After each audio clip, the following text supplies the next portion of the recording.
You know what they say, beauty is pain. But they forgot to mention, it's also pus, poison, and sometimes pee. From bat poop facials to lead-filled skin cream, history's obsession with looking hot has often been grotesque. You're about to take a slow, dreamy walk through the dim-lit alleyways of historical beauty, where the blush is blood, the lipstick is crushed bugs, and nothing smells like roses. So, grab your cucumber eye mask, unless it's made of cow intestines. Because oh, we're redefining that. Still awake? Good. You'll want to be. Hit that button like you're slapping on a cold leech facial, because nothing says self-care like learning how gross beauty used to be. Let's start with a face. Not yours necessarily, though you're welcome to take a quick peek in the mirror and be grateful it doesn't reek of donkey fat and burned almond ash. We're talking about the ancient face, the heavily painted, sometimes rotting, often toxic, weirdly well-maintained centerpiece of early beauty culture. Because while history is often told in terms of wars and kings, you can learn a lot about a society from what it was willing to smear across its cheeks in the name of looking good. And for ancient civilizations, the face was a battlefield of vanity and questionable decision-making. Take ancient Egypt, for instance, the original glam squad of the ancient world. You might picture Cleopatra lounging around in gold accessories and eyeliner sharp enough to qualify as a weapon. But the truth was grittier. Literally. Because Egyptian eye makeup was made from crushed malachite and green copper ore. You know, the stuff you'd normally call a toxic mineral. They ground it into powder and mixed it with animal fat to make a paste. Then slathered it on their eyelids like they were auditioning for a high-stakes death metal band. Why? Supposedly for protection from the sun and evil spirits. But let's not pretend the aesthetic wasn't a factor. There's vanity, and then there's I'm going to rub oxidized metals near my eyeballs for a shimmer. And then there's Cleopatra's milk baths, romanticized in everything from bad high school plays to luxury soap commercials. But in reality, it wasn't about feeling like royalty. It was early chemical exfoliation. Milk contains lactic acid, which breaks down dead skin. So yeah, Cleopatra was soaking in spoiled dairy to get rid of her ancient blackheads. A lactose-intolerant person's worst nightmare, and the ancient world's version of a chemical peel. But things get even juicier, or grosser, if we slide over to the Roman Empire. Those folks didn't mess around when it came to self-care. The rich and powerful had entire morning routines that could make a modern influencer cry with envy, or horror. Moisturizers made from animal placenta, face masks made of snail slime. And yes, crocodile dung. Apparently nothing says youthful glow like the fermented feces of a semi-aquatic predator. And here's the kicker. They didn't just apply this stuff in private. Wealthy Roman women would host beauty salons in their homes, where attendants helped them prep for the day by layering on thick pastes, powders, and perfumes. So imagine sitting around with your girlfriends, sipping wine and smearing each other with crocodile poop. That's either peak friendship or a bizarre cult. Possibly both. Meanwhile, burnt almond was a popular method for creating eyeliner. They'd literally scorch almonds, grind them into charcoal, and trace it along their lash lines with a delicate stick. It sounds chic until you realize there were no makeup wipes, and the sticks weren't always cleaned between uses. Pink eye was probably just considered part of the look. And don't even get me started on rouge. Both Egyptians and Greeks used a mixture of red ochre and animal fat to tint their cheeks, which gave them that dewy, just ran from a barbarian raid flush. Add a little lead powder to pale out the rest of the face, because health and color were seen as a little suspicious, and you had a look that said, I'm well off, possibly dying, but still fabulous. Of course, this all raises a very fair question. Did no one at any point think to ask, hey, maybe rubbing lead and feces into our skin isn't the vibe? But you have to remember, acne wasn't understood, aging wasn't accepted, and social currency came from appearing divine, untouched by time or toil. So, they experimented, wildly, desperately, often with substances that today come with a skull and crossbones warning label. Which leads us to the bigger idea here. Why was the face such a focus for ancient beauty culture? Why did people risk blindness, infection, or death to keep their complexion smooth? Maybe it's because the face is the first thing people see. It's your mask, your message, your mirror to the world. And when you're trying to survive an empire, get married at 14, or hold on to power in a room full of dagger-wielding rivals, looking flawless isn't just vanity. It's strategy. So yes, Cleopatra may have ruled with charisma and charm, but she also weaponized beauty like a seasoned general. That eyeliner, it was a power move. That milk bath? Political skincare, when your throne is made of sand, figuratively or literally. Every beauty ritual becomes a kind of armor. And yet, despite all the dung and danger, these rituals weren't just grotesque. They were intimate, shared, ritualistic, passed down like secret recipes. It wasn't about looking beautiful for men, not always. Sometimes, it was about bonding, control, identity, survival. Let that sink in. Between the copper dust and donkey grease, there were women and men just trying to feel seen, to glow a little in a world that didn't offer much light. So tonight, when you dab on your drugstore moisturizer and grumble about the cost, remember, it could be worse. It could be bat guano in a linen wrap, applied by a blind servant named Marcus. Yeah, breathe that in, dust and all. We've only just started peeling back the layers, pun absolutely intended, because if you thought copper or eyeliner was a bold choice, wait until you see what they did with lead. If your skin hasn't flaked off yet from chapter 1, congratulations, you're ready for the Renaissance. That sparkling, intellectual rebirth of Europe, where art flourished, science stirred, and women smeared poison across their faces with the same enthusiasm as a toddler with finger paints. Welcome to the glamorous, grotesque era of lead-based beauty, a time when glowing meant slowly dying, and foundation was less about coverage and more about chemical warfare. Let's start with Venetian ceruse, the gold standard of 16th century high society complexion. Made from a luxurious blend of vinegar and white lead, this paste promised the pale, powdery finish of a divine statue. And in fairness, it delivered. Right before it gave you facial tremors, tooth rot, bald spots, and neurological decay. But hey, you look stunning while slipping into paralysis. The logic behind the trend wasn't complicated. Pale skin meant you didn't labor in the fields. Translation, you were rich enough to be useless. Naturally, the rich clung to this aesthetic like their inheritance depended on it, because it kind of did. So women and men applied ceruse in thick layers, not once or twice, every day, for years. The goal wasn't just paleness, but luminescence, to look like you'd never seen a ray of sun, or a mirror with decent lighting. If you could pass for an ethereal ghost with slightly purple lips and sunken eyes, you were doing it right. Speaking of purple lips, that wasn't a goth choice. That was circulation. A common side effect of chronic lead exposure was cyanosis, which turned the lips and fingertips bluish. But in a stroke of morbid fashion synergy, this only enhanced the look. People began drawing blue veins onto their necks and chests with delicate goat hair brushes, as if to say, look how aristocratic I am. My blood is practically lavender. And the eyes? Oh, the eyes were not safe either, to really make those peepers pop.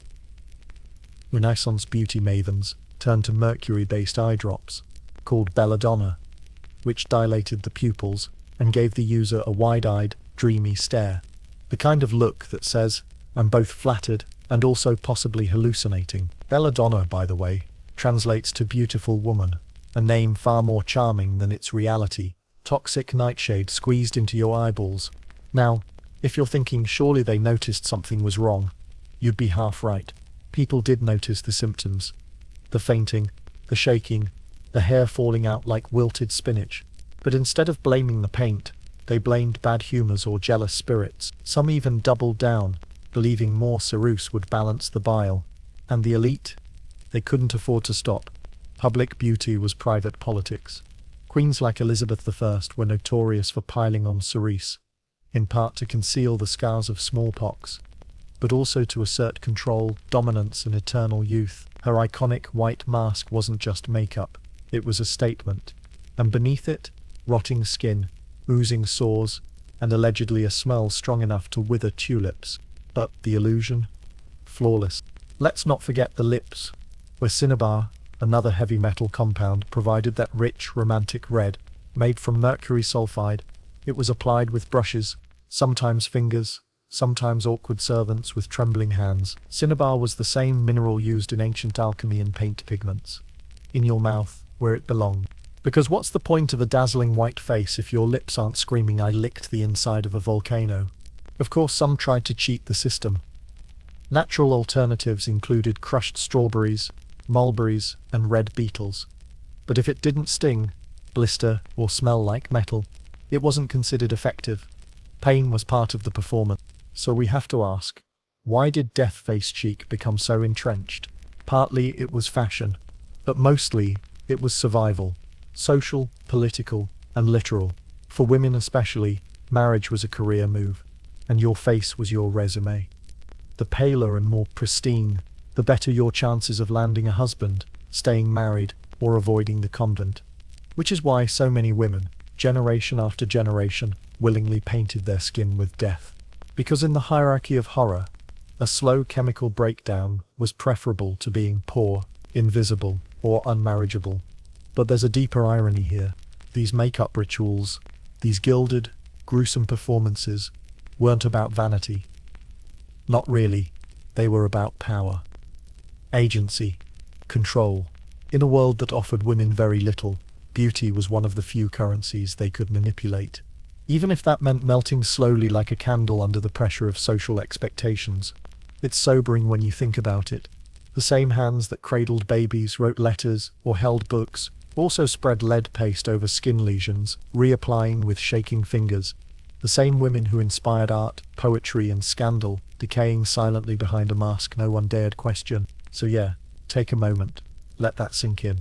Next time you complain about an expensive serum or an itchy concealer, imagine a woman in 5082 applying a third coat of ceruse over an abscess, praying it holds long enough to get her through a dinner party without bleeding through the powder. Still, it wasn't all despair. There were those who resisted quietly, subtly. Letters between women reveal moments of doubt, even sarcasm. One noble woman reportedly joked that her new complexion made her look like a moonlit corpse at a banquet, which is both horrifying and honestly kind of poetic. And while ceruse eventually fell out of favor, mostly because people started dying in mass, the legacy of skin perfection never left. Even now, we chase flawlessness with alarming urgency. Only now, the toxins are labeled in French and sold in frosted glass bottles for $89 a pop. We may not be painting on lead anymore, but we're still trying to erase blemishes, hide imperfections, and present a face to the world that says, I have it all together, even if we're falling apart underneath. So yes, they died for beauty, but maybe they also lived for it, in their own toxic, luminous way. And with that, we leave the lead behind. Don't worry, it's not the last heavy metal in this story. Let's talk lipstick. That little tube of confidence, shame, and false promises. The modern version might come with a mirror and a brand deal, but the original, oh, it came with wings, tiny legs, sometimes antennae. Enter Cochineal, a glamorous little beetle whose entire existence was crushed, literally, so people could color their lips and cheeks a deep, seductive red. It's romantic, really. Death by beauty. The cochineal insect hails from the prickly pear cactus, which already sounds like a location in a fairy tale or a breakup ballad, and was first harvested in ancient Mesoamerica. Indigenous peoples like the Aztecs had been using this vibrant crimson dye for centuries. Clothing, rituals, murals, and yes, makeup, because if you're going to make an offering to the gods, you might as well look radiant while doing it. But when the Spanish rolled into town and realized people were painting entire temples with what looked like liquid rubies, they did what colonizers always do. Stole it, branded it, and slapped a price tag on it. Suddenly, crushed bug became luxury export. And European nobles, they couldn't get enough. Carmine, as it came to be called, was everywhere. Lip stains, cheek rouge, eyeshadow, even paintings. Yes, Rembrandt's famous reds, dead bugs, high art, low life. In Victorian England, a time when public modesty coexisted with private hysteria, carmine was the secret ingredient behind that just barely blushing look. Women would bite their lips to make them redder, then dab on a bit of insect powder to keep the effect. Meanwhile, beetles were being raised in massive quantities, scraped off cacti, boiled, dried, and crushed, all so someone in a corset could pout at a parlor mirror. And here's the kicker. The process required 70,000 bugs to make 1 pound of dye. Let that crawl across your skin for a moment. 70,000 bugs to make 1 pound of pigment. That's not a color, that's a massacre. And yet, no one questioned it, because red was power. Red was fertility, passion, rebellion. Red said, I know I'm dying inside, but at least I'm doing it fashionably. Still, not everyone was on board with the whole Beatles slurry on your face thing. Enter Elizabethan England, where colour was complicated and personal hygiene was, let's say, optional. The elite there had a very specific look, pale, sickly, and glowing like they'd just escaped a crypt. But there were always outliers, the adventurous types who dabbled in saffron skin tint, a yellow-orange hue that gave the wearer a sun-kissed glow with the scent of leftover curry. It was bold, it was unfortunate, and it made your face smell like soup. Saffron was expensive, ridiculously so, and rubbing it on your face was a way of flexing your wealth, but it also had the unintended effect of making you look slightly jaundiced. That didn't stop the trend. If anything, it enhanced it, because nothing says high society like looking vaguely diseased and very flammable. Of course, for the average woman, one without a castle, a chambermaid, or a Beatle budget, the options were less extravagant. They'd use crushed strawberries, mulberries, or sometimes red wine sediment. It worked well enough, until it rained, or until your suitor realized your kiss tasted like compost. Which brings us to a larger, more unsettling truth. The line between natural and horrifying has always been disturbingly thin. Think about it. One culture sees bugs as filth. Another sees them as pigment. One sees saffron as food. The other as contour. Beauty trends weren't universal. They were local dialects in a global language of insecurity. And nowhere was this more evident than in the contrast between rich and poor. The wealthy had carmine and saffron. The poor, brick dust. Yep, crushed up clay, mixed with a little water or spit, smeared directly onto the cheeks. Because nothing says girl next door like a face full of masonry. Now, let's not pretend the men were immune. While the bug lip craze was mostly a women's game, European men dabbled, especially in France, where Versailles became the epicenter of powdered wigs and painted faces. Men wore rouge, eyeliner, sometimes even little red hearts pasted onto their cheeks, the original flirty emoji, but with glue. And you know what? It kind of worked. People in power looked ethereal, untouchable. They floated through rooms on a cloud of perfume, bug dust, and overcompensation. But beneath all that elegance there was something deeply human, a need to be noticed, to belong, to be beautiful, or at least beautiful enough to not be dismissed. And what's more human than crushing something smaller than you to make yourself feel worthy? It's easy to laugh now. We have Sephora, TikTok tutorials, non-toxic labels. We don't boil beetles. We don't bite our lips until they bleed, unless it's a particularly rough Monday, but the instinct is still there, to smear something ancient and strange across our faces, and hope it makes us more lovable, more powerful, more alive. So next time you uncap that trendy crimson lipstick with the vaguely French name and the price of a small appliance, pause, flip it over, scan the label. You might see the word carmine. Yep, still bugs, still beautiful, still just as absurd as it's always been. Hair, the eternal enemy.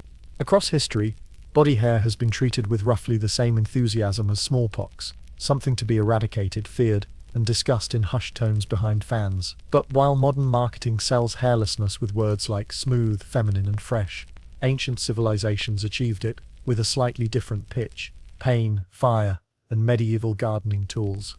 Let's start in ancient Egypt, a land obsessed with hygiene, symmetry, and body control. Egyptian women weren't content with a basic shave. No, they wanted complete smoothness. Head to toe, every inch. And how did they get there? By ripping it all out with a thick paste made of sugar, water, and lemon. What we now call sugaring, and what they might have called agony with citrus. This early waxing method was applied warm, then yanked off with cloth strips or just bare hands. No aloe vera, no soothing music, just the sound of your skin screaming in hieroglyphics. Over in Greece, body hair was seen as barbaric. The only thing worse than having armpit hair was being Persian, apparently. So Greek women plucked with seashell tweezers, burned stray hairs off with oil-soaked string, and sanded down rough patches with pumice stones. Yes, the same stuff you use to scrape your feet in the shower. Now imagine using it everywhere. Let that sink in. Take a moment, breathe that in, dust and all. The Romans, always eager to one-up their Mediterranean neighbors, turned hair removal into a communal activity. Wealthy Roman women would visit the tonstrina, or beauty parlor, where slaves removed hair using a sharp bronze tool called a volsalum, essentially a glorified tweezer made for battlefield extractions. For those who wanted the express version, a strigil, curved metal used to scrape oil, sweat, and yes, hair off the skin. Pair it with a little sand and olive oil, and boom, you're exfoliated, moisturized, and emotionally scarred. And let's not forget the Romans' favorite tactic, pitch and resin, a sticky goo applied to the skin and yanked off in strips. Not unlike today's waxing, but with the added bonus of second-degree burns and the lingering scent of a dying pine tree. Fast forward to the Middle Ages, where we enter the golden age of eyebrow hostility. For reasons that remain unclear, possibly demonic possession, possibly just trend-setting, European noblewomen decided that foreheads were the new cheekbones. The higher and bolder your brow, the more refined you appeared. And so began the eyebrow purge. Women plucked, shaved, and even singed their eyebrows clean off. Some went further, removing the front inch of their hairlines to elongate the forehead. Queen Elizabeth I was especially fond of this look, transforming her head into a vast tundra of alabaster nothingness. Rumour has it she used vinegar and walnut oil to thin the roots, then touched up the baldness with a red-dyed paste to match her wig. It was chic. It was terrifying. It was basically the medieval version of contouring. By the time we hit the Renaissance, things only got weirder. Hairlines were still high, but now there was an added obsession with smooth shoulders and arms. Enter quicklime, a chemical compound that burned through hair like acid, which is exactly what it was. Women would smear it on their limbs, wait until they felt the burn, a literal burn, then rinse it off with rose water, as if perfumed scarring somehow made it classy. If the burning didn't appeal, there was always threading. Not the modern spa technique with practiced hands and calming music, but the ancient DIY version, raw horsehair, twisted around fingers and yanked across the skin like a saw. Smooth, occasionally, bloody, definitely, dignified, not even close. Now let's pause and talk about the royal mascot of historical hair weirdness, Queen Elizabeth I. This woman didn't just remove hair, she rewrote the rules. Her obsession with a smooth, ghostly appearance led to full-body plucking, elaborate wigs, and face paint thick enough to patch a ship's hull. The result? A fashion icon, a political powerhouse, and someone who probably hadn't felt a breeze on her scalp since childhood. Meanwhile, ordinary women followed suit with homemade recipes. One 16th century manual recommended a blend of cat dung and vinegar as a hair removal mask. Just imagine explaining that to your neighbours. Oh, that smell? Just grooming. But perhaps the most intense and underappreciated method belonged to ancient Iranian and Turkish women, who used a mixture called ridaz, made from arsenic and quicklime. It dissolved the hair, and sometimes the skin. Beauty, they believed, required sacrifice. Preferably not your entire dermis, but you never knew. Even more alarming, hair removal wasn't just cosmetic, it was often expected before marriage, childbirth, or religious events. Smoothness equaled purity, and if that meant a little bloodshed, so be it. Let's also acknowledge that men weren't completely off the hook. Ancient Roman men waxed their chests and underarms. Medieval monks shaved the crowns of their heads in the name of holiness, a practice that doubled as accidental scalp exfoliation. And in 18th century France, noblemen powdered their legs and shaved their arms, because why should women have all the fun? So what do we take away from this parade of burns, baldness and blisters? That hair, or rather the removal of it, has always been tied to power, to gender, to identity. It was never just about looks. It was about conformity, cleanliness, control. Smooth skin meant discipline. Hair was primal, uncivilized, something to be eliminated, until your body resembled a marble statue, cold, clean, and conveniently mute. And maybe that's what makes this history so painful. Not just the quicklime and pincers, but the idea that people for thousands of years have been told their natural bodies were mistakes in need of correction. So the next time you groan about shaving your legs or curse at a rogue eyebrow hair, remember at least you're not applying boiled tree sap with a prayer and a horsehair whip. And if you are, hey, you're part of a long, traumatic tradition. Let's talk about your mouth. Not yours specifically, I'm sure yours is lovely, minty even. But historically, the human mouth has been a disaster zone. And if you ever thought morning breath was a modern curse, just wait until we uncap the historical bottle of dental horror that somehow passed as beauty. Let's begin in medieval Japan, where the standard of oral perfection was, wait for it, black teeth. Yes, jet black, oily, glossy, lacquered to oblivion. This practice, known as ohaguro, was common among aristocratic women and geishas, who painstakingly stained their teeth using a mixture of iron filings and vinegar. The result was a mouth that looked like it belonged to a sentient inkwell, and yet it was considered elegant, refined, mysterious, like a smile straight out of a shadow puppet show. Why? Well, for starters, black teeth didn't show food stains, they didn't yellow with age. They didn't scream poor peasant with a bread crust addiction. And in a culture where modesty and mystery were prized, hiding your teeth in shadowy enamel was kind of seduct, like wearing designer darkness in your mouth. And ohaguro wasn't just aesthetic. The iron vinegar blend actually helped preserve teeth, preventing decay. So ironically, blackened teeth were healthier than white ones. Let that irony rot in your brain a little. Across the sea, Renaissance Europe was busy doing the exact opposite, because of course they were. White teeth were the rage. Pearly, perfect, radiant.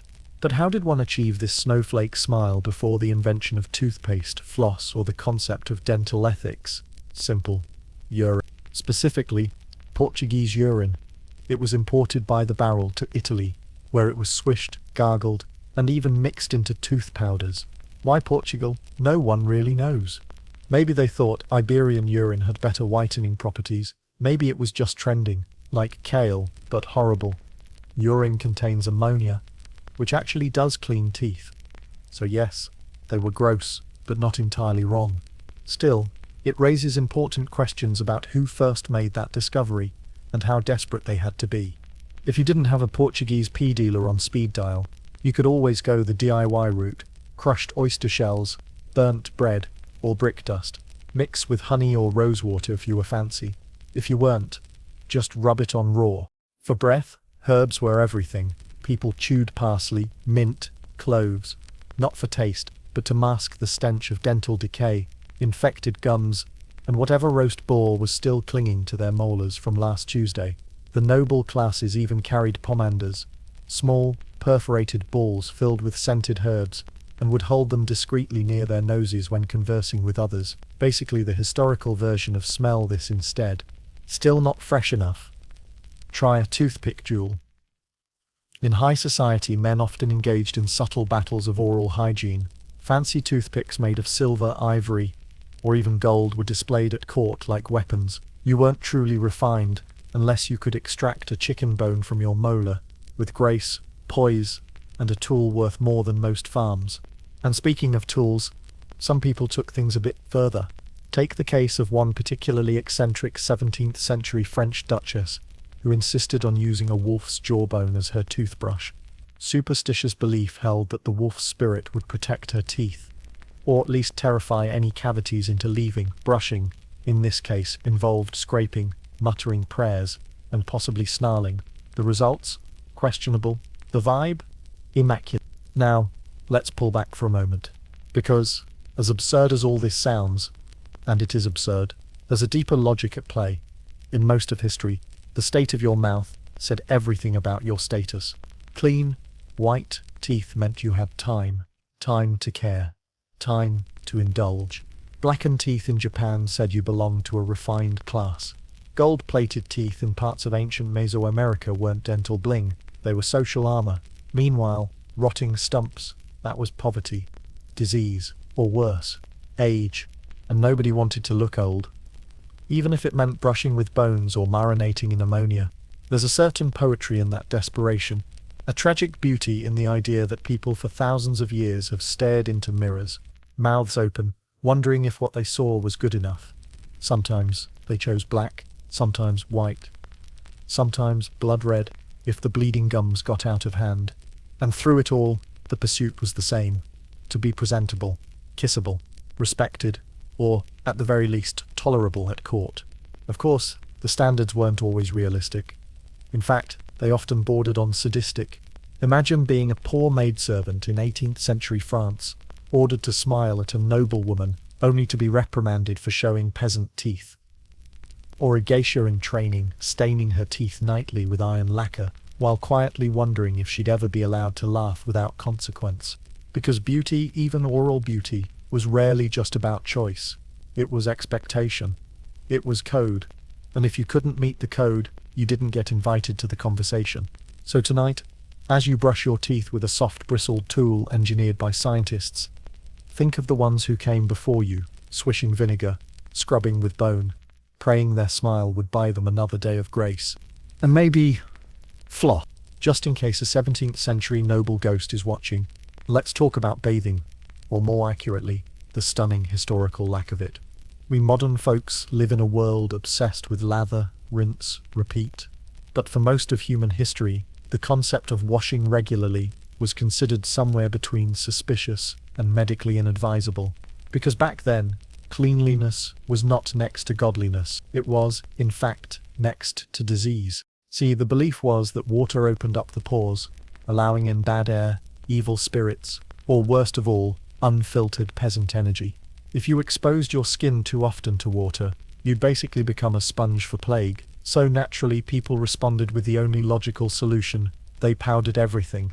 Let's begin in medieval Europe, where your average noble bathed maybe once a month. Maybe, if the moon was right and the servants weren't busy. Instead of cleaning themselves, they layered perfume, herbs, and oils over increasingly desperate layers of grime. Imagine trying to mask the smell of rotting teeth and infected fabric with a handful of lavender and hope. Royalty, of course, took this to Olympic levels. Louis XIV of France, the original fragrance influencer, reportedly bathed twice in his life, once when he was born, and once for diplomatic reasons. The rest of the time he trusted in scented gloves, aromatic sachets, and the divine right of kings to smell like a foot wrapped in cheese. Meanwhile, his courtiers powdered themselves into oblivion. Wigs were doused in starch and perfume, then stored in boxes lined with dried flowers, and ideally pesticide. Why? Because the powdered wigs were a 5-star hotel for lice colonies. That's not an exaggeration. Servants were tasked with carefully combing through wigs to remove fleas and eggs, a job that paid less than nothing, and often came with typhus. But don't worry, the wigs themselves were often made from horsehair. Or, in the case of the truly decadent, the shaved heads of children. Yes, children, a charming little detail they left out of your AP European history class. Across the continent, other bathing philosophies emerged, none of them especially comforting. In 18th century England, for instance, some believed that hot water weakened the body's vital forces.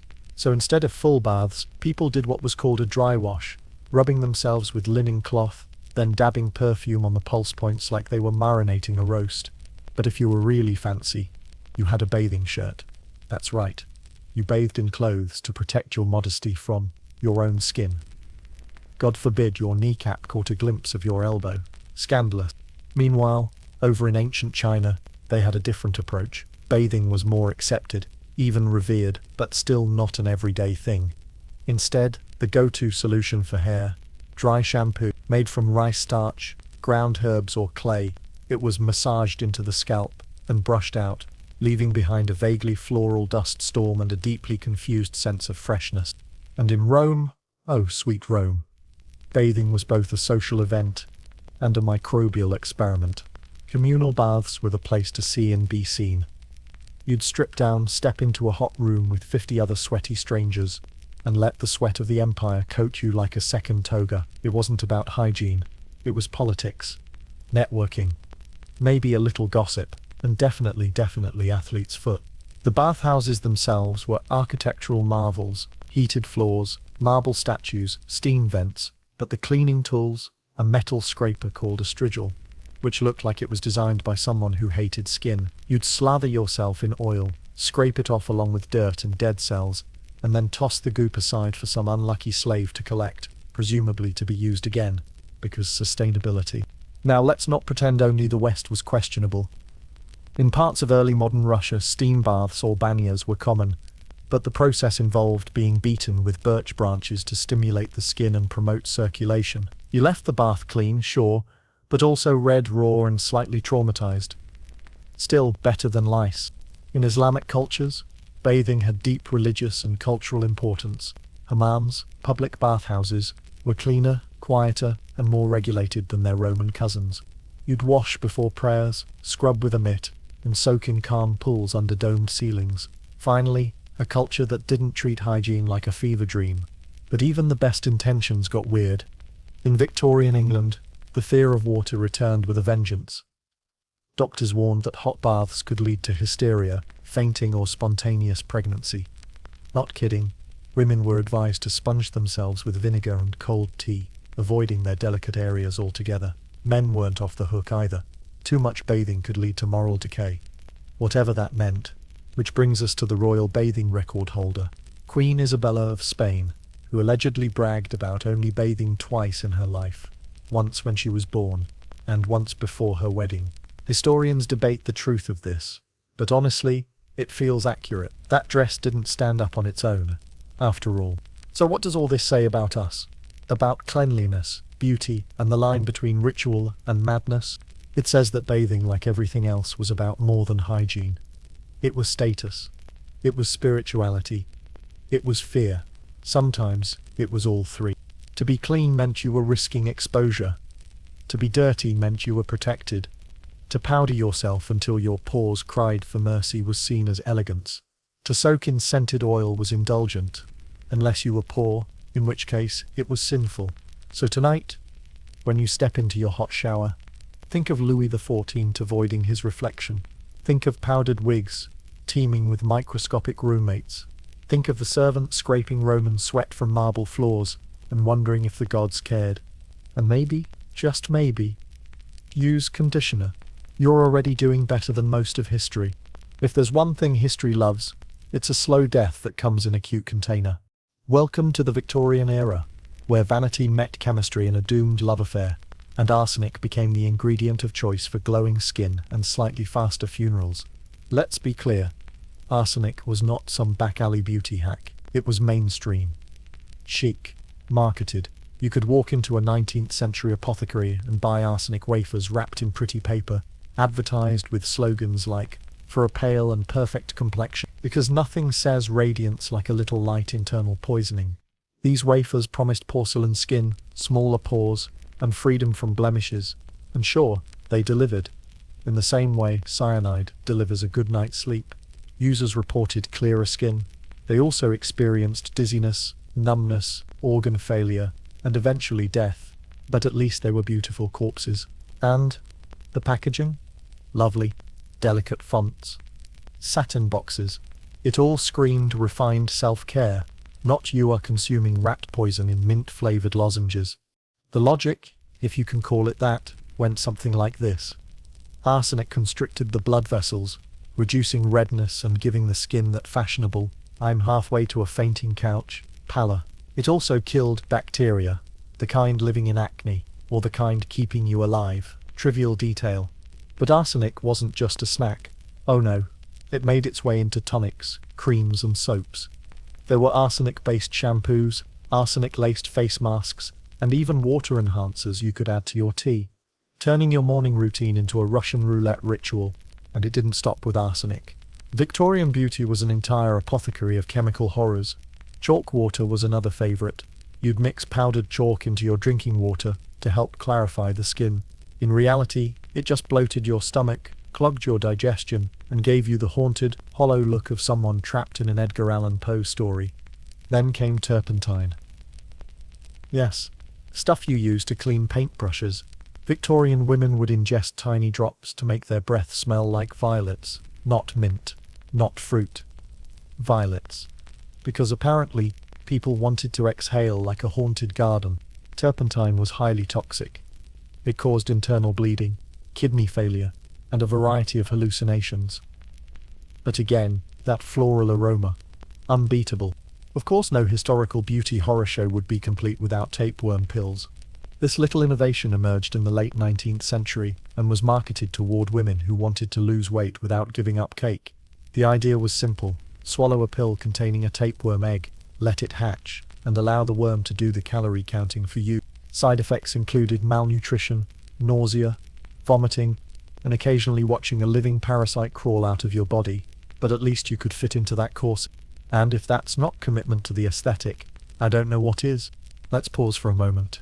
Because behind all this horror, the wafers, the worms, the turpentine teas, there's a quiet, desperate question echoing through time. What am I worth if I'm not beautiful? Victorian women were sold a fantasy that perfection could be purchased, bottled, swallowed. That pain meant progress. That sickness meant sophistication. A woman collapsing at a dinner party wasn't weak. She was fashionable. A girl with chalky skin and purple lips wasn't dying. She was ethereal. But underneath it all, fear.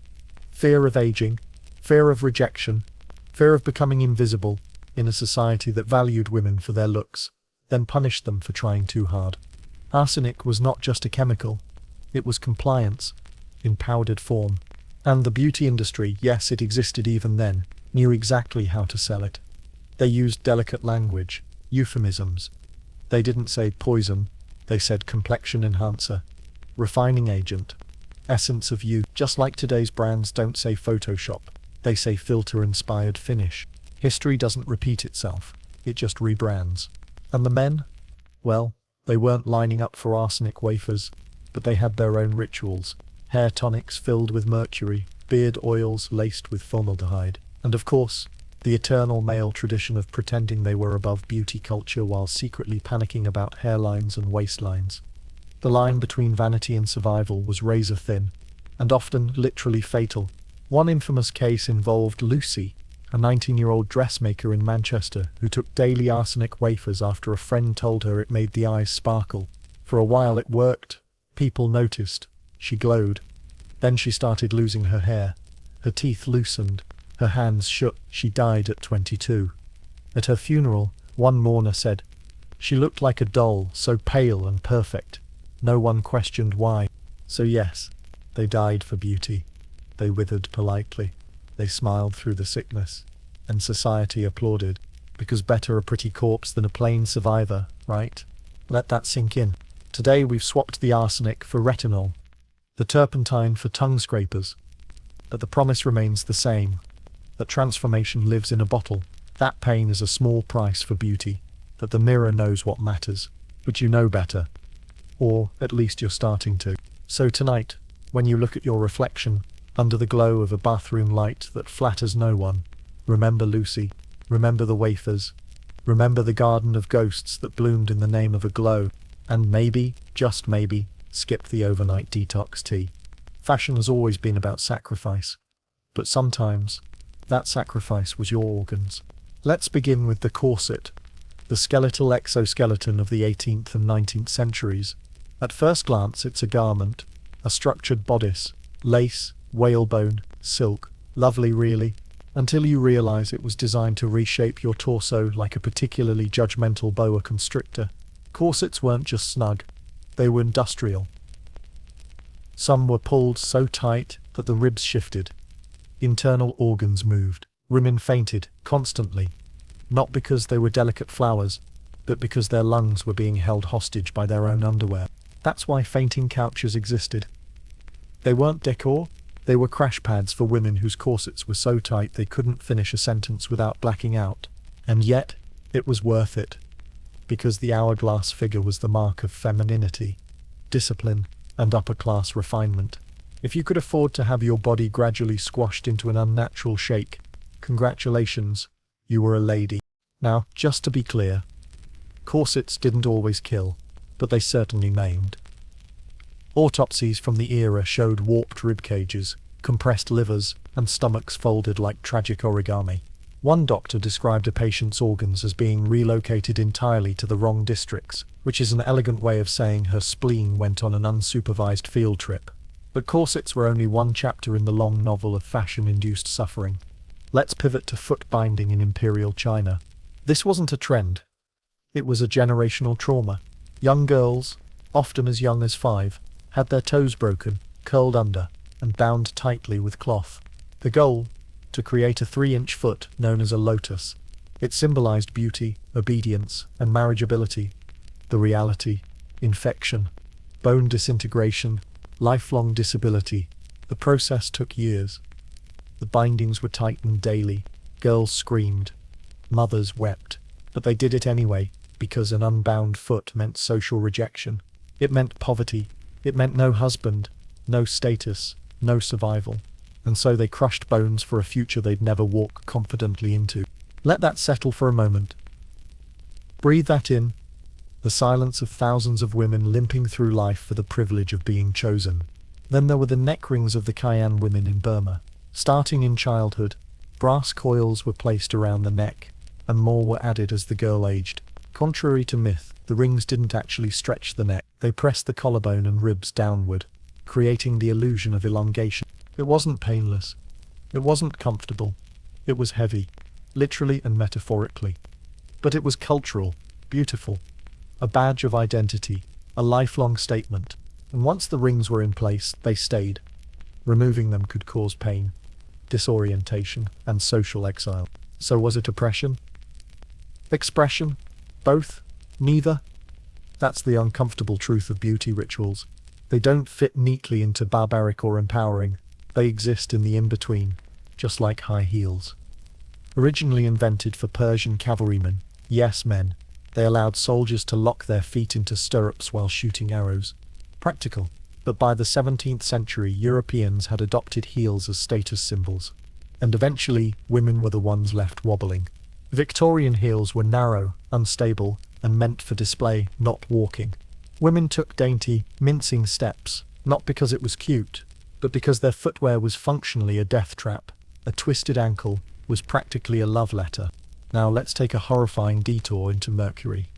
Again, in the 18th and 19th centuries, men's fashion included top hats lined with mercury nitrate to help felt the fabric. Unfortunately, prolonged exposure caused tremors, hallucinations, memory loss, and eventual insanity, hence the phrase, mad as a hatter. Yes, that's not just a Lewis Carroll quip. It was a diagnosis. Milliners, often underpaid and overexposed to chemicals, inhaled mercury for years while crafting the very hats that symbolized wealth and elegance. The fashion elite wore poison on their heads and called it polish. Now, just when you think it can't get darker, let's talk about crinolines. Massive hoop skirts worn by Victorian women.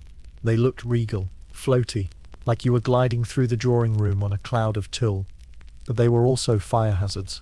Made of steel and flammable fabrics, these skirts could easily catch flame from fireplaces, candles, or oil lamps. And once lit, they acted like a bellows, trapping heat and feeding oxygen to the fire. Dozens of women died each year from crinoline fires. One minute you're adjusting your lace, the next you're a human torch. And still, they wore them, because the silhouette was everything. Because beauty demanded it. Because not wearing the latest fashion could mean ridicule, judgment, or worse, invisibility. So here's the real question. How much would you suffer to fit in? Because beauty has never been just about looking nice. It's been about control, about belonging, about playing the role you were assigned, even if that role came with blisters, bruises, or third-degree burns. For centuries, people endured excruciating rituals, not because they were foolish, but because the cost of non-conformity was higher. Physical pain was more manageable than social rejection, than being seen as unfeminine, unfit, unworthy. That's the tragedy. Not the corset itself, or the foot binding, or the hat, lined with madness, but the belief that these things were necessary. And we still see echoes of it today. High heels that wreck posture, shapewear that compresses organs, trends that demand suffering with a smile. So maybe fashion hasn't changed as much as we'd like to think. We just gave it better lighting. Sleep is supposed to be peaceful, restorative, gentle even. But if you lived in the 18th or 19th century and were determined to wake up looking radiant, your bedtime routine looked less like self-care and more like preparing for a particularly theatrical burial. Let's start with the concept of the corpse mask. And no, that's not a metaphor. That's a literal slab of raw meat, slapped onto the face and left overnight to plump the skin.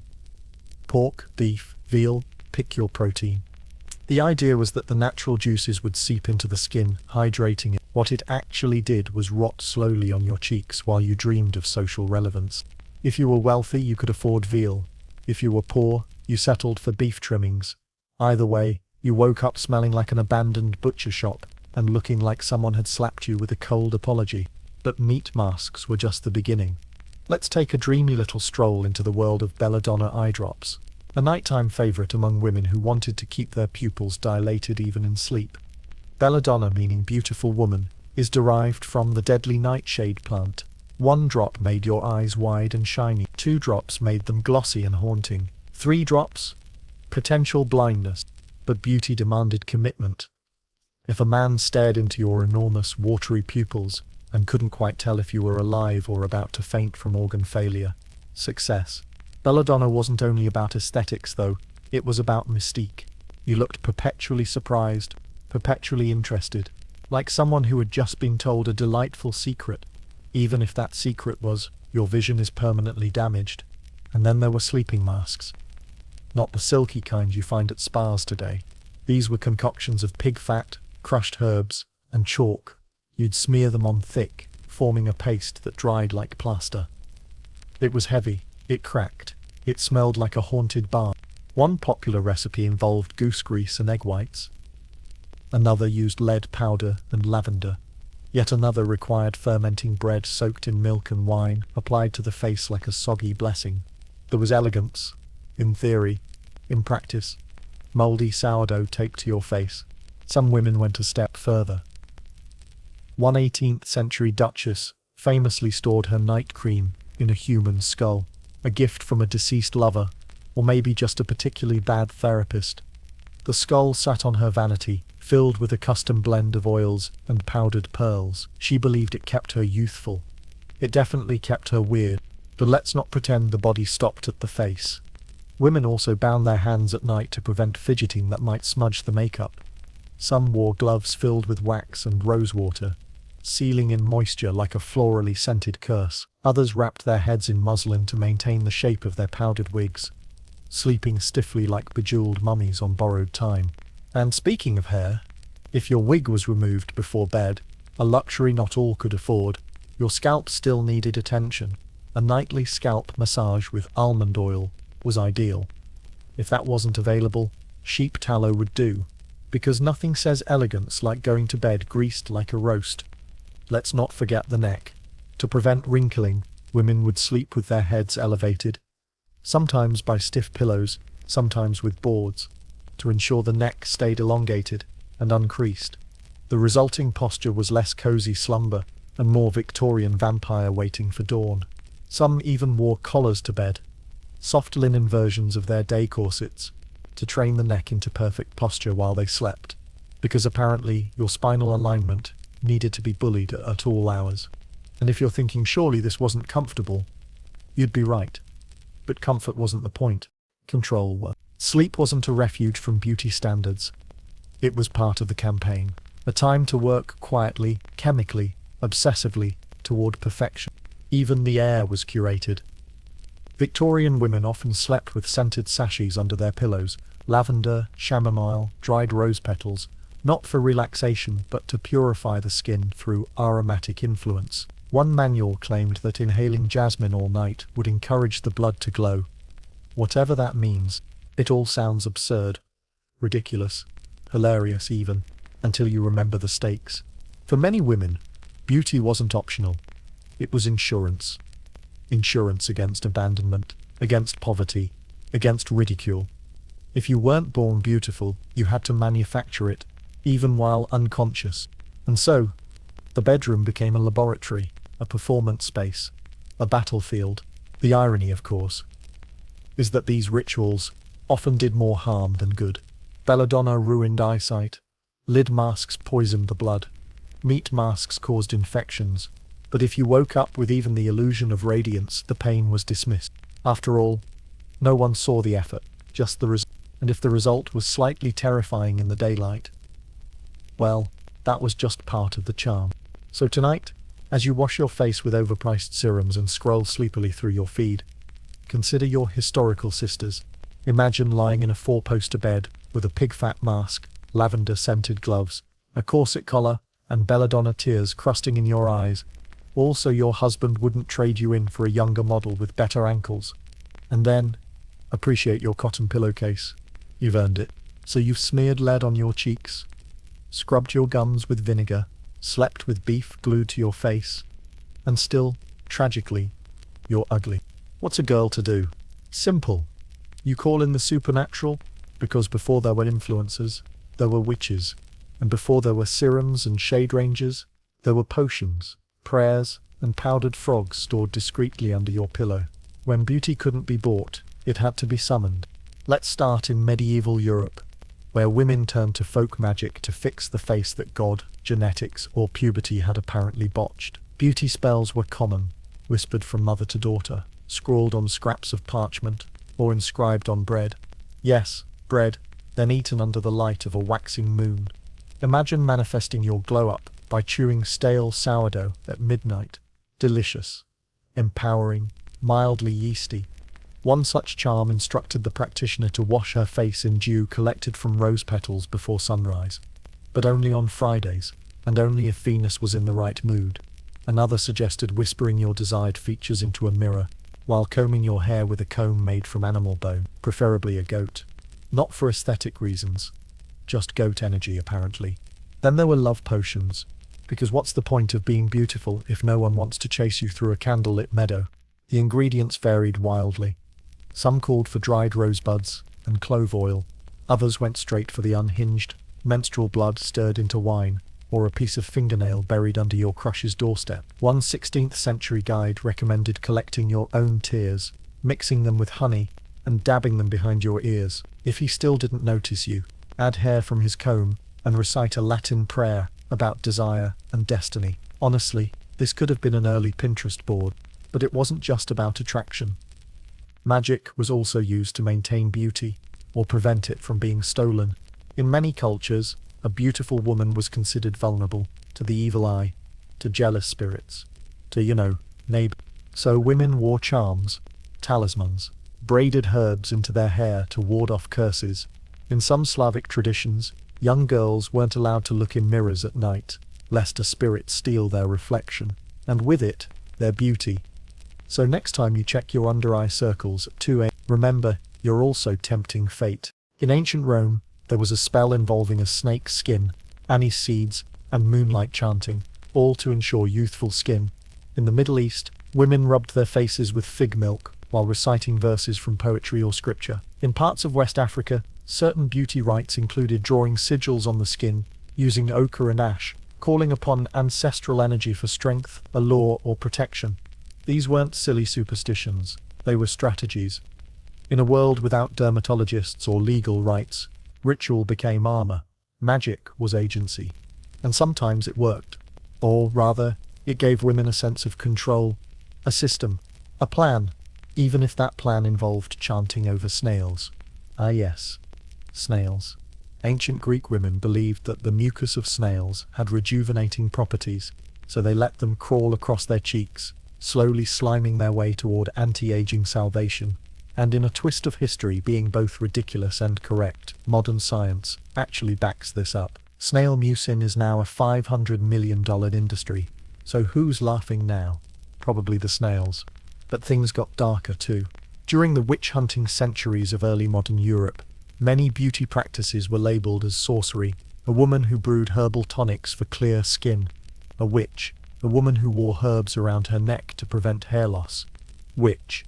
A woman who didn't smell like spoiled pork fat and despair. Definitely a witch. One famous case in 1621 involved a woman accused of enchanting a nobleman into finding her more radiant than God intended. Her crime? She wore blush made from crushed beetles and prayed for his affection. The verdict? Execution. Because clearly lipstick and longing were unnatural. It wasn't about the magic, it was about control. Society wanted to dictate how beauty worked, who deserved it, who owned it, and who should be punished for wielding it too confidently. Even in communities where beauty rituals were celebrated, there were rules. In some parts of medieval India, women performed moonlit mehndi ceremonies, dyeing their hands and feet with henna. The patterns weren't just pretty, they told stories, invoked blessings. But if a woman's design was too bold, too suggestive, too dark, it was seen as a sign of vanity, or worse, seduction. You had to be beautiful, but not too beautiful. Magical, but not threatening. Glowing, but humble. Sound familiar? So yes, they turned to magic. Not just because they believed in spirits or spells, but because society offered no better alternative. No therapists, no skincare aisles. Just herbs, hope, and whatever you could dig out of the garden under a full moon. But maybe, in a strange way, that made it sacred. Slathering honey on your lips, chanting over rosemary, praying to Venus with a crushed mirror and a handful of wildflowers. It was personal, messy, human. And in the end, wasn't that always the point? Not to become perfect, but to become powerful. So tonight, as you scroll through beauty hacks and filter tutorials, imagine a girl in 1403, crouched in the dark, tracing her dreams into a circle of ash. She doesn't want to be flawless. She wants to be seen. And that's the real spell. We like to think we've evolved, but our ancestors were naive, dramatic, and covered in questionable substances, while we, wise, enlightened, moisturized, are so much better. But let's not get ahead of ourselves. Because if you peel back the glowing Instagram filters and overpriced jade rollers, you'll find something uncomfortable underneath. We haven't changed that much. In fact, many of today's beauty trends are just ancient rituals in sexier packaging, with slightly fewer side effects and better lighting. Let's start with the modern holy grail of youth, Botox, a purified neurotoxin injected into your face to temporarily paralyze muscles, so you can look smooth, ageless, and slightly surprised forever. Sounds futuristic, right? Except it's the same logic Renaissance elites used when they painted their faces with lead. If it stings, it must be working. Sure, Botox probably won't make your teeth fall out, but the impulse is the same. Freeze time. Stop the aging. Delay the inevitable. With needles. And speaking of needles, allow me to introduce the vampire facial.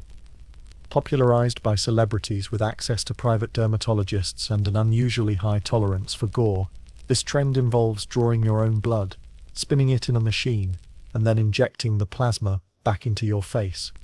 The results? Glowy, fresh, slightly terrifying. And while it might sound like a rejected Anne Rice plot, the idea of using blood as a rejuvenating elixir is ancient. Roman gladiators drank the blood of slain enemies for strength.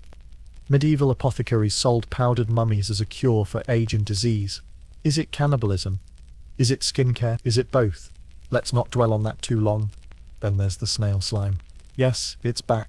Once a quirky beauty secret from ancient Greece, snail mucin has slithered into the 21st century as a coveted ingredient in high-end serums. Advertised as a miracle hydrator, it's applied lovingly by influencers who, 500 years ago, would have been standing in a marble courtyard, whispering prayers, while letting an actual snail drag itself across their cheek.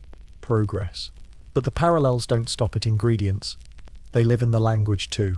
Take a walk down the skincare aisle. Detox, purify, clarify. It's the same terminology found in medieval manuscripts about bloodletting and spiritual cleansing, except now it's printed in cursive on a bottle that cost $49.95 and smells like cucumber anxiety.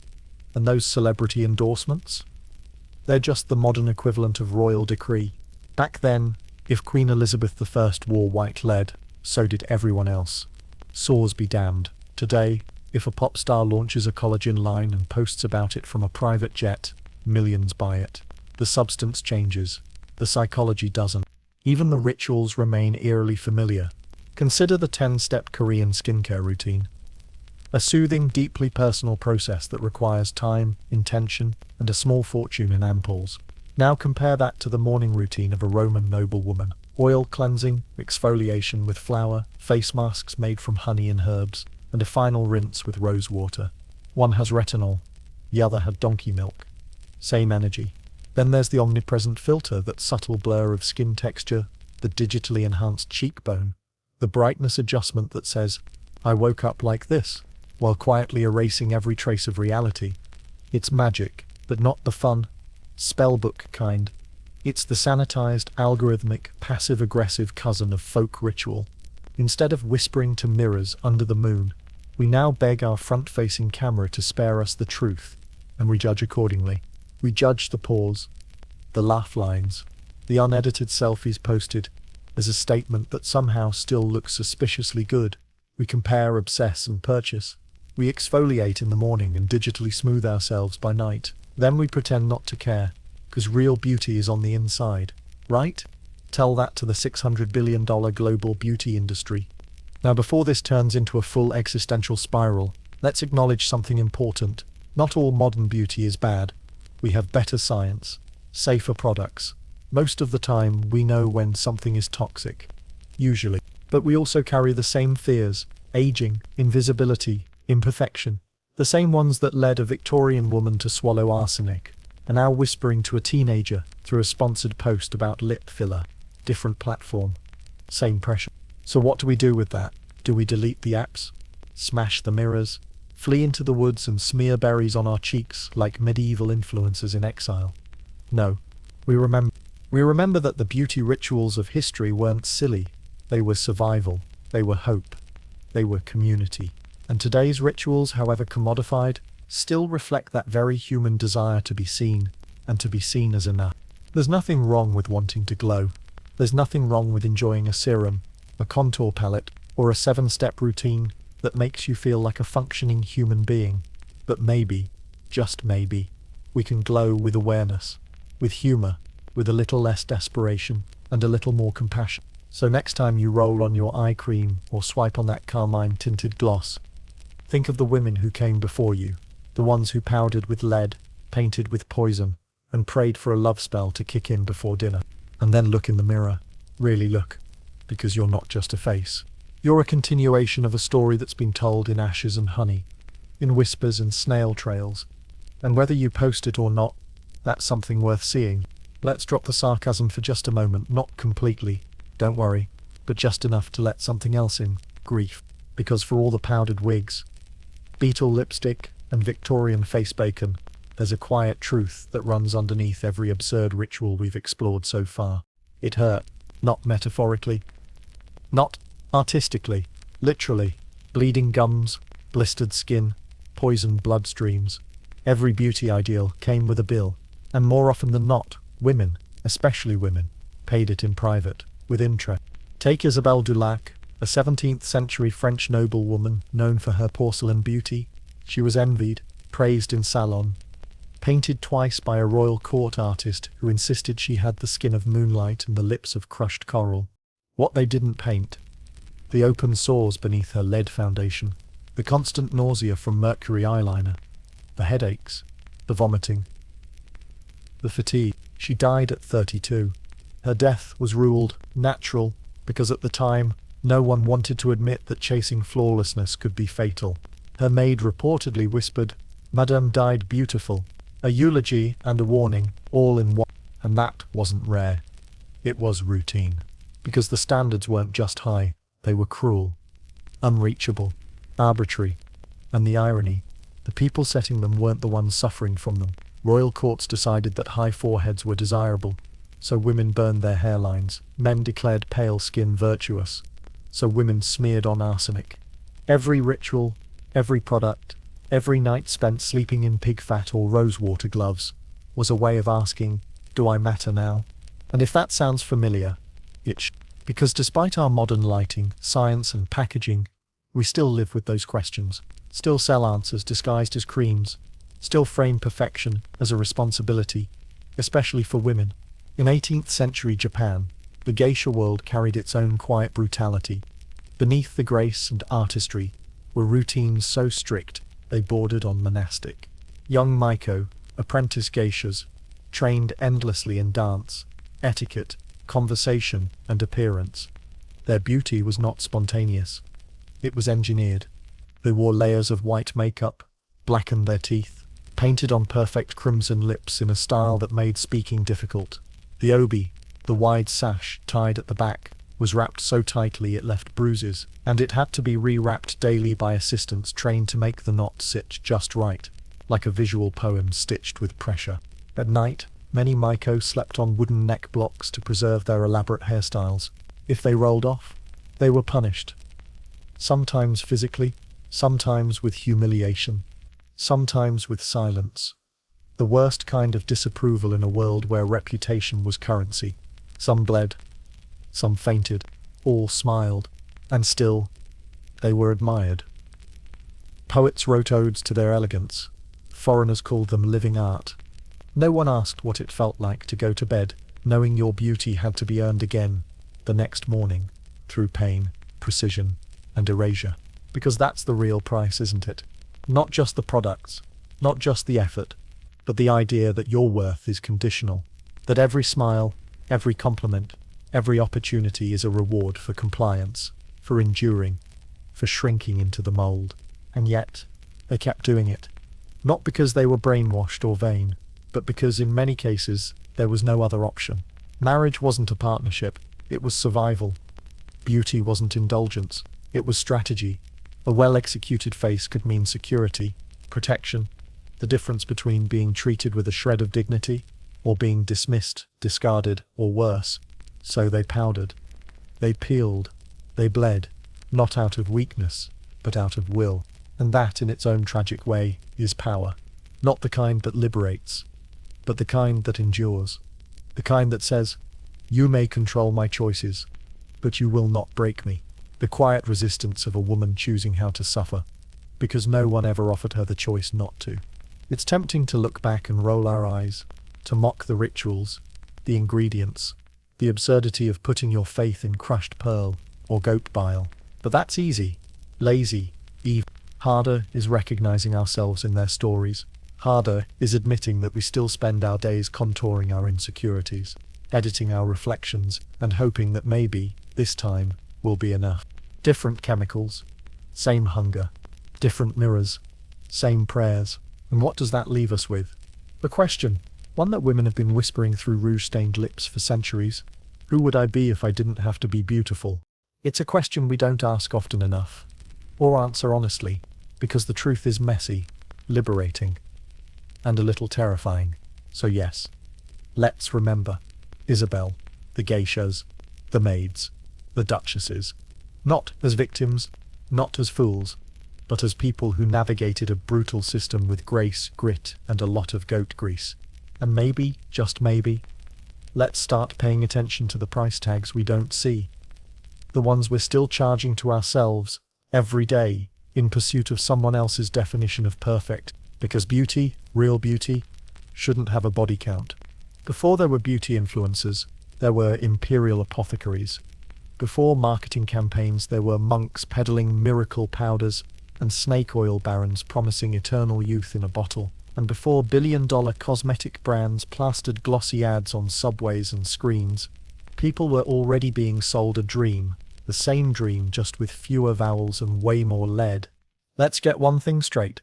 The beauty industry didn't invent insecurity, it just weaponized it.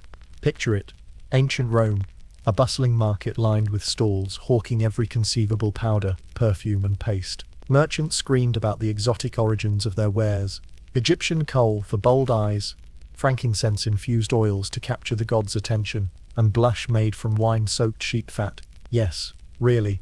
And who were the buyers? Everyone. Rich matrons, curious husbands, status-hungry senators. Beauty wasn't personal, it was political.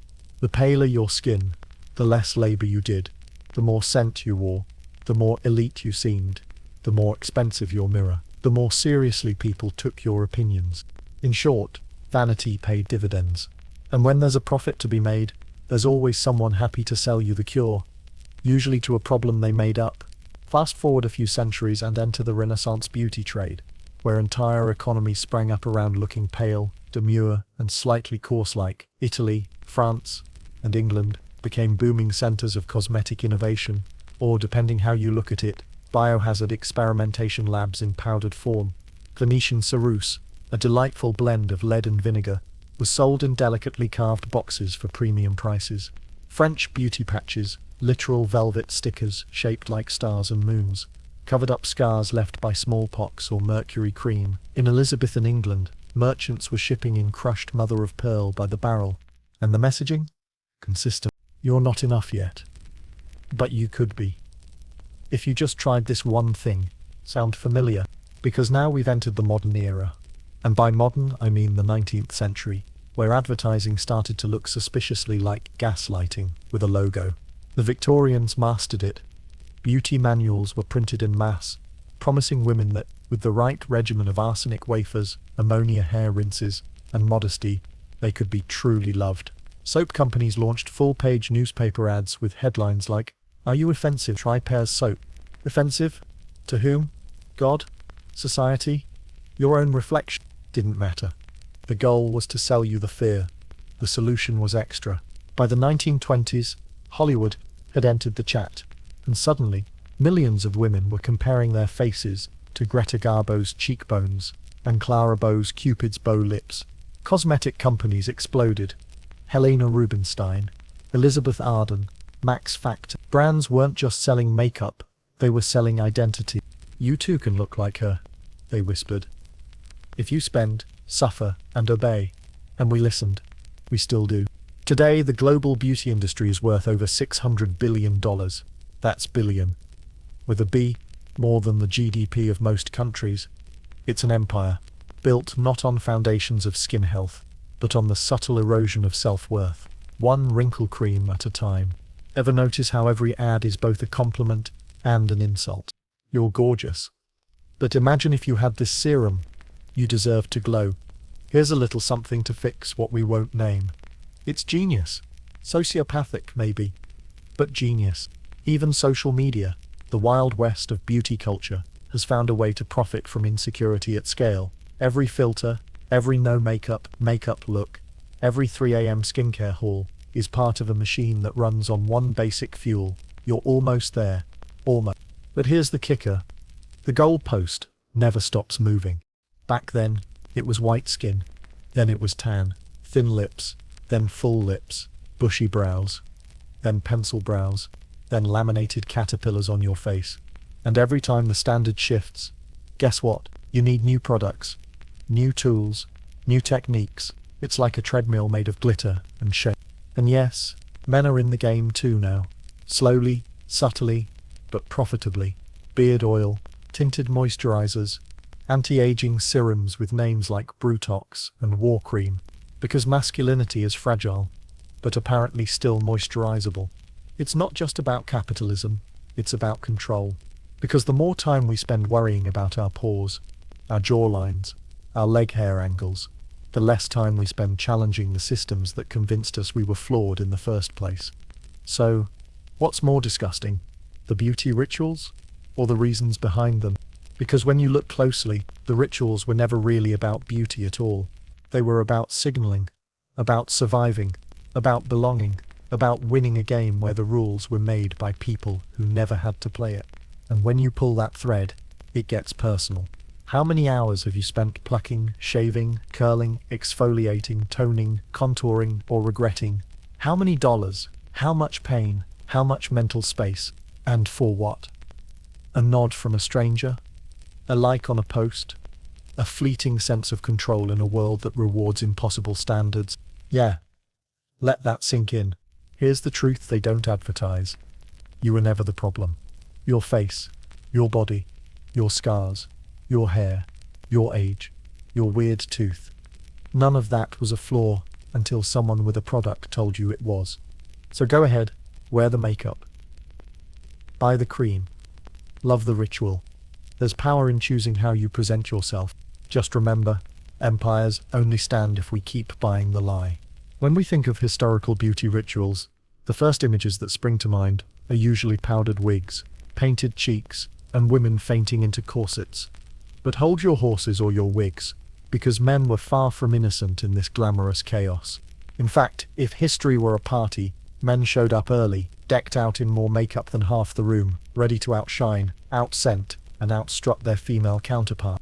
Take 17th century France, for example, where the court of Louis XIV was less a royal gathering and more a glittering masquerade of masculinity. Men wore elaborate wigs powdered white, as if to suggest they'd just emerged from a fresh snowfall, which was tricky considering the real snow was often on their heads in the form lice and dandruff. These wigs weren't just fashion statements, they were status symbols. The bigger, the more powdered, the more expensive, and the heavier. Some weighed upwards of 10 pounds, requiring a network of pins, pads, and occasional help from a court barber known as a perruquier. The phrase heavy-headed probably originated here, alongside the epidemic of neck strain and headaches. And wigs were just the beginning.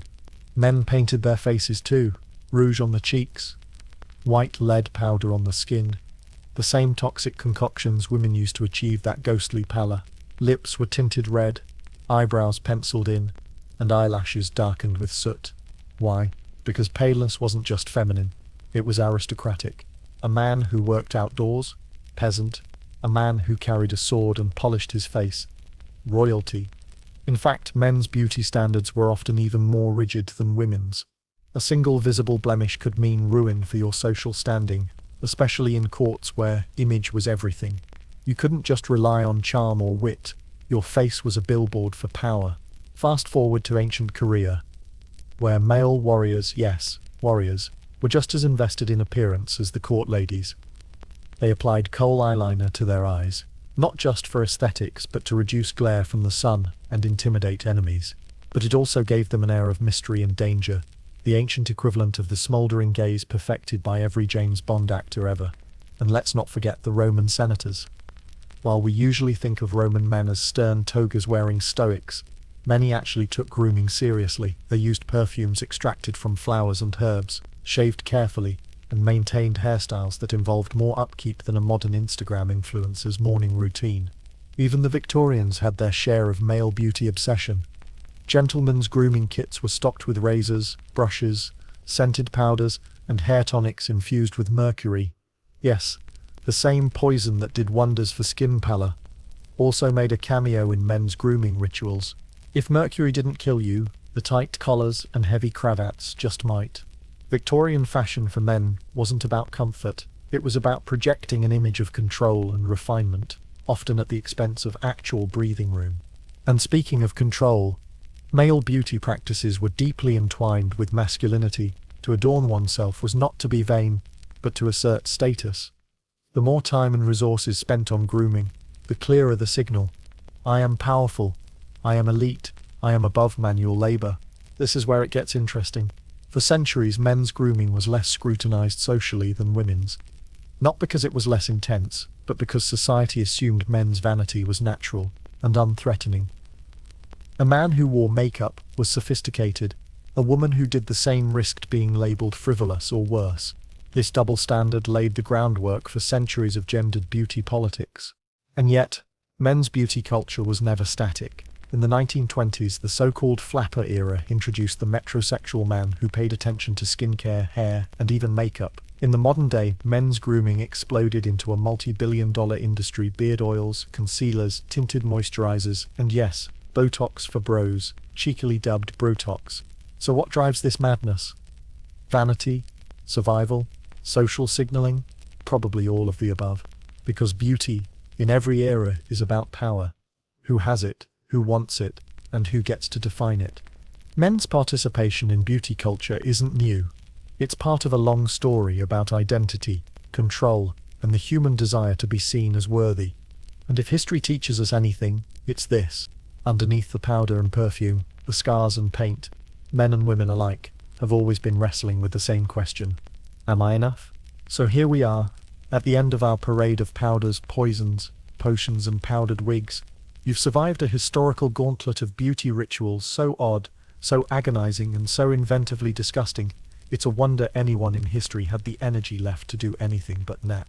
And maybe that's the best place to pause. The idea of sleep, of rest, of finally putting it all down. Let's exhale together. Take a moment, really let it sink in. All that ambition, all those hopes, all the mashed snails and burnt almonds. Centuries of longing, chasing, sacrificing comfort for something as fleeting as a compliment. And in the end, all anyone wanted was a moment of quiet recognition. To be seen, to be chosen, to be... It's almost poetic, isn't it? That after a day, or in this case an entire life, of scraping, plucking, waxing, staining, powdering, burning and wrapping, there's always the soft, dark mercy of sleep. The one ritual that, for a few hours at least, asks nothing of us. No posture to correct, no blemish to conceal, no smile to maintain. And yet, even sleep wasn't always left untouched by beauty's demands. We've already met the Duchess with her pig-fat mask and the geisha teetering on a neck block. For centuries, sleep wasn't merely for rest. It was an extension of the performance, an opportunity to marinate in animal fat, to breathe in lavender-scented prayers, to sculpt the neck with linen collars, or chase away the evil eye with herbs and incantations. Imagine trying to dream with one ear alert for your night cream dripping onto the floor. It's exhausting, isn't it? The pressure to be lovely, even unconscious. To fight the honest softness of age, the gentle entropy of existence. But here's the truth you can feel. Even as the sarcasm settles, nobody wins this game forever. Even Cleopatra woke up with bedhead. Even Louis XIV's face paint flaked by noon. The rituals fade, the pigments run, the stories remain. So maybe, as you lie down tonight, it's worth reflecting, gently, kindly, on what all these rituals actually gave us. Yes, there was pain. Yes, there was nonsense. But there was also invention, creativity, laughter, and sometimes solidarity. There's a peculiar intimacy in knowing that, across thousands of years, millions of people have struggled with the same fears and the same ridiculous, hopeful solutions. It's proof we've always been connected, not just through suffering, but through ingenuity, through the need to connect, to be part of a tribe, even if that tribe's entry fee was a face full of leeches or a mouth washed in Portuguese urine. Let that comfort you a bit, if you can. Because beauty, real beauty, has always been about more than perfection. It's been about connection. The stories we pass down, the rituals we share, the small, funny, almost rebellious ways we insist on mattering. And maybe that's the most restful thought of all. You don't have to do anything extra to belong. You don't have to sleep in goose fat or recite spells under the full moon, or contour your face with the crushed hopes of beetles. You just have to show up day after day and dare to be seen. Sometimes barefaced, sometimes imperfect, always real. So tonight, let yourself off the hook. Brush your teeth with toothpaste, please. Moisturize if you want, or don't. Pull the covers up, sink it. Remember that you are already the result of thousands of years of stubborn, messy, ingenious, deeply human people who decided, in their own weird ways, to keep trying. Tomorrow, the world will still be there, with its powders, its judgments, its hashtags, and hot takes. But tonight, you rest. You let go of the chase. You close your eyes. You remember that sometimes the bravest beauty ritual is to do nothing at all. And in that stillness, in the honest quiet after a history's worth of noise, maybe, just maybe, you'll find something even rarer than flawless. Peace. Sleep well, time traveler. You'd think by this point in history someone would have stood up, peeled the beef off their face and said, enough. No more powders, no more leeches, no more animal-based exfoliants. But if humanity has a superpower, it's the ability to look suffering in the eye and say, what if we just bled a little more? Welcome to the spectacularly macabre world of beauty by bloodletting and fire, where the pursuit of radiance meant unleashing your inner hemoglobin, or quite literally setting your face on fire. Let's start with bloodletting, that ancient, almost universal medical pastime. While most of us think of bloodletting as a treatment for fever or bad moods, it was also considered a reliable ticket to glowing skin. The logic went something like this. Too much blood, or bad blood, made your complexion dull. Want to look vibrant? Lose a pint or two. So, off you'd go to your local barber surgeon, the medieval version of a spa technician, only with worse hygiene and more axes on the wall. For a fee, and possibly a shot of something fermented, he'd open a vein behind your ear or at your temple, drain just enough to make you feel faint but not dead, and pack you on the back for your new, ghostly pallor. The elite didn't just settle for a casual bloodletting either. There were routines, monthly, before big events, before portraits, or even as part of a bridal preparation.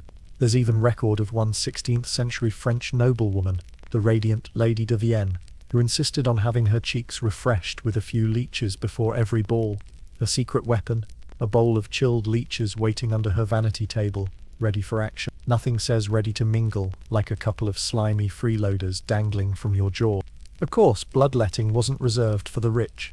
Poorer folks made do with homemade lancets, wild leeches plucked from muddy streams, or, if they were particularly unlucky, an amateur family member eager to try out a new razor.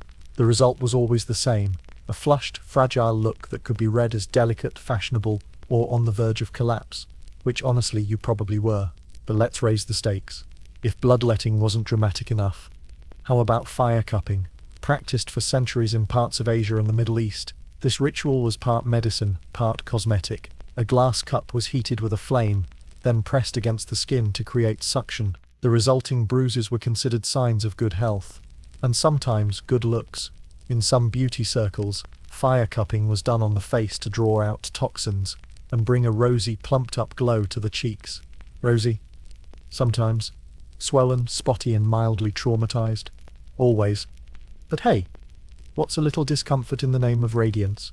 And there were those who went even further.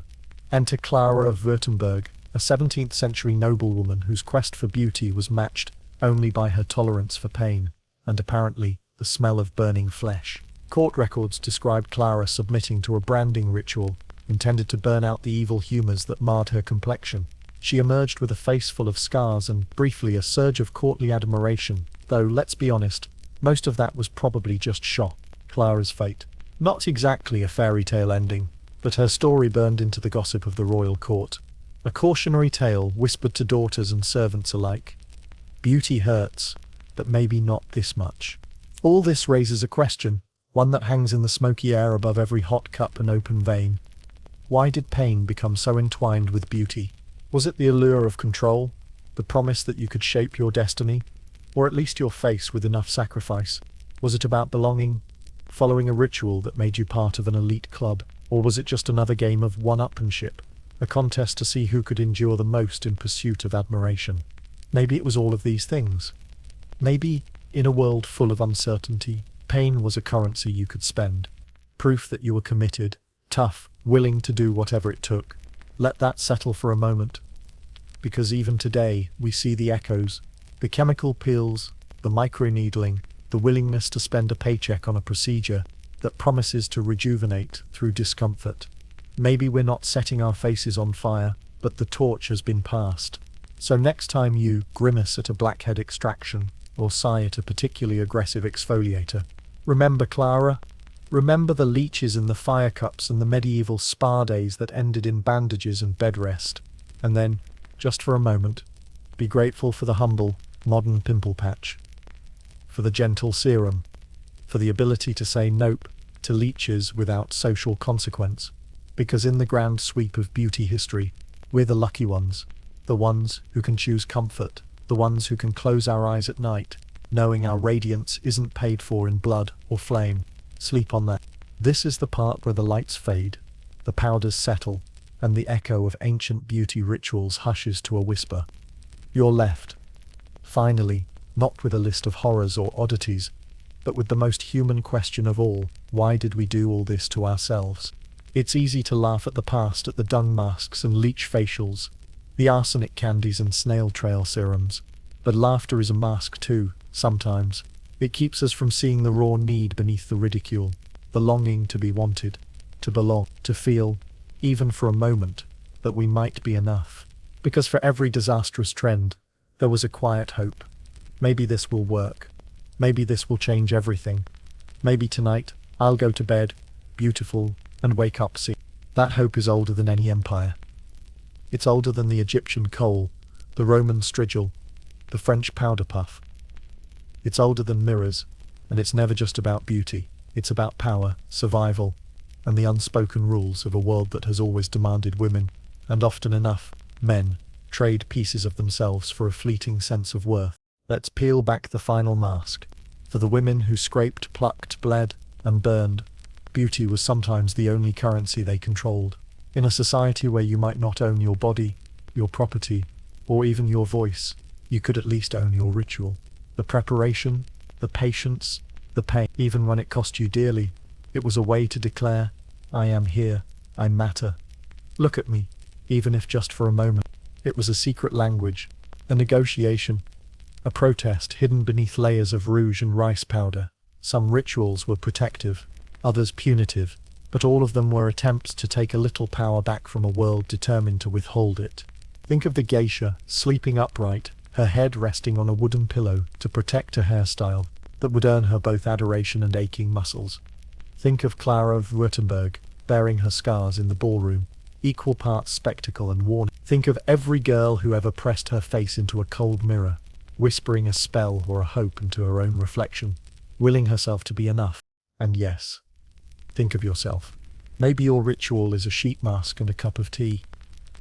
Maybe it's curling your lashes or uncurling your hair. Maybe it's nothing at all but a glance in the mirror before you walk out the door. A silent prayer that you'll be seen with kindness. These acts are not so different from the ancient ones. Just safer, softer, better lit. They are the gentle inheritance of 1,000 years of striving, failing, laughing, and hoping. Let that sink in. Not the arsenic, not the pig fat, not the sorrow, just the simple, complicated truth that beauty rituals have always been about more than appearance. They are about control in a world that gives us too little, about connection when the world wants us isolated, about hope, stubborn and persistent, refusing to die no matter how many bad eyebrow trends history throws at us. And yes, about rebellion. Every woman who refused to follow the latest toxic trend, who wore her scars or her wrinkles or her joy without shame, was quietly rebellious. So is every person now who steps away from the should and toward their own idea of what feels right, safe, or joyful. So, as the night deepens and you press your face into your pillow, know this: you are the sum of centuries of longing, the result of millions of whispered secrets, daring inventions, quiet revolutions. You carry the legacy of beetle shells and burnt almonds, of bruised necks and powdered wigs, of mistakes and miracles. And somehow, through all that chaos, you are still here, still glowing, still utterly, defiantly human. So tomorrow, when you face the world, bare or painted, indifferent or eager, remember the truth behind every mask. You are always enough. You always will be. Let that be the ritual you carry forward. Now, close your eyes. Rest easy. The history of beauty is heavy, but you don't have to carry it alone. You made it through the powders and poisons, through the pain and the preening. You've earned your rest. No strange creams required. Sleep well, time traveler. Tomorrow, wake up to yourself. If this video didn't put you to sleep, at least it made you grateful for modern plumbing and non-lethal eyeliner. Subscribe for more slow dives into the strange, the disgusting, and the eerily relatable past. And next time you're applying that night cream, just be glad it's not fermented bird droppings. See you in your weirdest dreams.